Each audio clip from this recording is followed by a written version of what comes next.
नमस्कार, mission educator में आपका स्वागत है। तो भारतीय भूगोल के अंतर्गत हमने हिमालय के कुछ उसके निर्माण, उसकी प्रक्रिया व उसकी कुछ विशेषताओं के बारे में पढ़ लिया था। आज हम हिमालय की चोटियों और उसके अंतर्गत जो घाटियाँ पाई जाती हैं उसके बारे में बात करेंगे। तो चलिए देखते हैं हिमालय की चोटियों और उसकी घाटियों पे। पहले हम उसकी चोटियों में बात करेंगे, जो पर्वत श्रेणियों के अंतर्गत चोटियाँ पाई जाती हैं उसके बारे में बात करेंगे। इसके अंतर्गत यहाँ पे है काराकोरम, लद्दाख और जास्कर, 3 श्रेणियाँ पाई जाती हैं जो कि ट्रांस हिमालय का हिस्सा है। ये हम बात कर चुके हैं पहले। उसके बाद बात आती है बृहद हिमालय की, ये बृहद हिमालय है। उसके बाद मध्य हिमालय की, उसके बाद शिवालिक, ये शिवालिक है, ये मध्य है, ये बृहद हिमालय है। जास्कर, लद्दाख, काराकोरम, 3 श्रेणियाँ हैं ऊपर।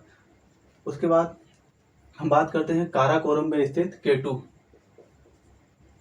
सबसे ऊंची चोटी केटू, जो कि काराकोरम पे अवस्थित है। भारत में से सबसे ऊंची चोटी है ये। और उसके बाद यहाँ पे नंगा पर्वत, जो कि हिमालय का सबसे पश्चिमी भाग है। सबसे पश्चिमी चोटी जो है वो नंगा पर्वत है। उसके बाद यहाँ पे है बंदरपुछ, जो कि उत्तराखंड में पड़ता है, बंदरपुछ। उसके बाद नंदा देवी, ये भी उत्तराखंड में पड़ता है।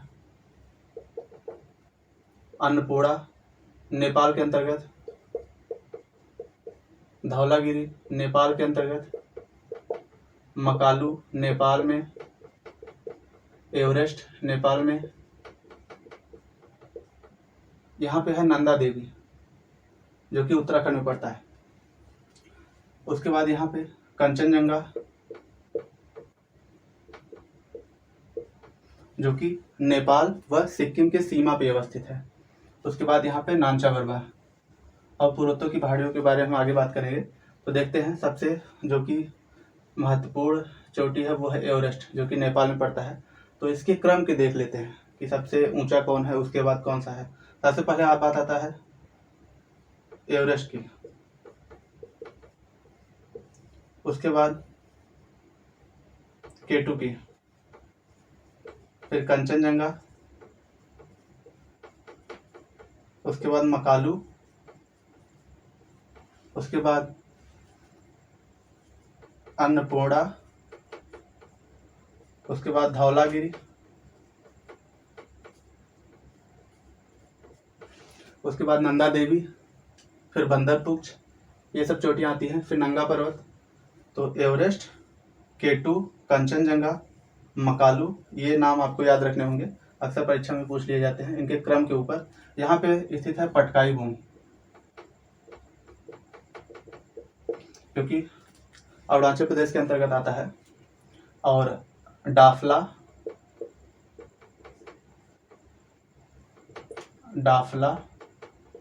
अभोर, मिसमी पहाड़ियाँ भी यहाँ पड़ती हैं इसके अंतर्गत, असम व इसकी सीमा के मध्य। डाफला, अभोर और मिसमी। नामचा बरवा, जो कि अरुणाचल प्रदेश में है, सबसे पूर्वी चोटी है हिमालय की। उसके बाद अराकानियोमा, ये नीचे आ जाएगा। यहाँ पे नागा पहाड़ी, मणिपुर की चोटियाँ, उसके बाद मिजो पहाड़ी पड़ती हैं। तो ये है भारत के प्रमुख जो चोटियाँ पाई जाती हैं हिमालय के अंतर्गत वो। अब घाटियों के बारे में बात करेंगे कि कौन कौन सी घाटियाँ पाई जाती हैं, जैसे कि लाहौल स्पीति घाटी व कुल्लू घाटी। ये मध्य हिमालय व धौलाधार के मध्य आता है। मध्य हिमालय जो कि ये है, वह धौलाधार श्रेणी, ये यहाँ पे हिमालय का जो सबसे पश्चिमी भाग है, जिसमें मध्य हिमालय, बृहद हिमालय सबसे पहला है, उसके बाद मध्य हिमालय, फिर शिवालिक हिमालय। तो मध्य हिमालय का सबसे पश्चिमी भाग जो है उसे हम पीर पंजाल कहते हैं। और उसके बाद आता है धौलाधार श्रेणी, पीर पंजाल और धौलाधार श्रेणी। तो लाहौल स्पीति जो और कुल्लू घाटी जो है ये हिमाचल प्रदेश के अंतर्गत है। हिमाचल प्रदेश के अंतर्गत धौलाधार व मध्य हिमालय के अंतर्गत इसका विस्तार है। उसके बाद आता है कश्मीर घाटी, जो कश्मीर में पड़ता है। और पीर पंजाल व जास्कर, काराकोरम, लद्दाख व जास्कर, 3 श्रेणियाँ हैं। तो पीर पंजाल जो कि मध्य हिमालय का सबसे पश्चिमी भाग है, तो पीर पंजाल व जास्कर श्रेणियों के मध्य ये पड़ता है। उसके बाद फूलों की घाटी की बात आती है, बहुत इंपॉर्टेंट है ये घाटी, उत्तराखंड में जो पड़ता है, मध्य महान व मध्य हिमालय के अंतर्गत, जो कि हिमाचल प्रदेश में है। उत्तराखंड में पड़ता है फूलों की घाटी। उत्तराखंड में महान व मध्य हिमालय के अंतर्गत ये इसके विस्तार है।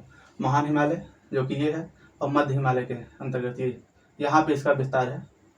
उसके बाद दून की घाटी, मध्य व शिवालिक के मध्य। हिमालय के अंतर्गत जो तीसरी श्रेणी है शिवालिक व मध्य, इसके अंतर्गत इसका विस्तार है उत्तराखंड राज्य में। उसके बाद काठमांडू, जो कि नेपाल की राजधानी ही है। काठमांडू घाटी जो है वो नेपाल व महान व मध्य हिमालय के अंतर्गत आता है। नेपाल में महान व मध्य हिमालय, इसके व इसके मध्य में ये जो घाटी पाई जाएगी यही है काठमांडू की घाटी।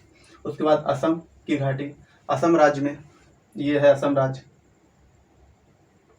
असम राज्य में जो है मध्य व शिवालिक के मध्य पाया जाता है। मध्य हिमालय का मध्य जो भाग है उसके वह सबसे अंतिम जो श्रेणी है शिवालिक, उसके मध्य जो पाया जाता है उसे असम की घाटी कहते हैं। उसके बाद आता है ब्रह्मपुत्र, ये भी असम में ही पड़ता है। असम में शिवालिक के दक्षिण में अर्थात सबसे निचले भाग में ब्रह्मपुत्र की घाटी पाया जाता है, क्योंकि ये यहाँ से निकल कर असम में बहता है यहाँ पे। तो ये जो इसकी घाटी पाई जाती है असम में, इसी को हम ब्रह्मपुत्र की घाटी कहते हैं। तो ये था घाटी व चोटी के बारे में विस्तार। और इसके बाद हम हिमालय का जो है नदियों के क्रम में जो विस्तार है उसे पढ़ेंगे। धन्यवाद।